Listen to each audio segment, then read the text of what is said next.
When someone asks me why I live in Korea, typically I'll give them practical answers. And while these reasons are close to my heart, the longer I live here, the more I realize that there's some deeper reasoning. One of these deeper reasons is a sort of ambient respect. And actually, there's a Korean word that comes pretty close to describing this phenomenon, Jong.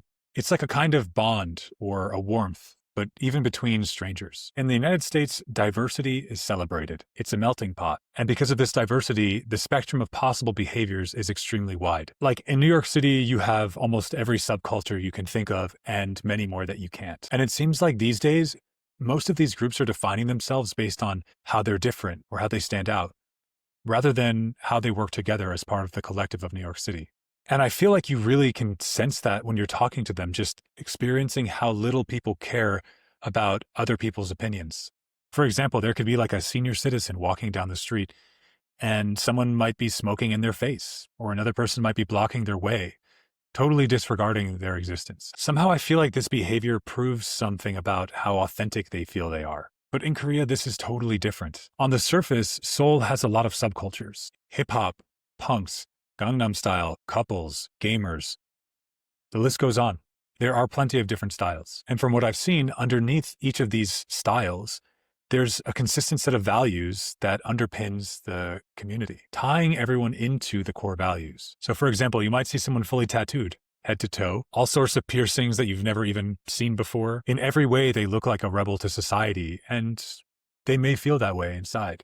But in Korea, it feels like everyone who rebels against the general style norms still has like a basic level of respect for other people that they maintain. If they smoke, they go to the designated smoking area. On the subway, they keep their voices down. They may be rebelling in some ways to gain some individualism, but when it comes to the things that are important, they maintain respect. And I think the harmony that that creates is one of the reasons that Seoul is such a well-functioning society.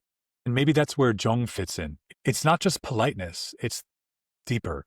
It's an underlying understanding that we're all connected, that your choices are rippling into the lives of other people. So you carry yourself in a way that minimizes harm, but keeps harmony.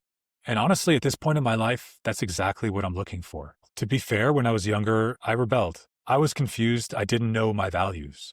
And as I've gotten older, I've developed a clearer sense of what those values are. And what I've realized is that many of my values like respect, stability, harmony, they line up really well with the ones that underpin Korean culture. So this week's reason isn't a practical reason, it's a value. That value is respect. Respect isn't about how cool you are, how different you are, how popular you are. It's about who you are. And I have a lot of respect for the younger generation that's really struggling these days to find their independent voice, to still maintain their sense of respect for the culture and society that they live in.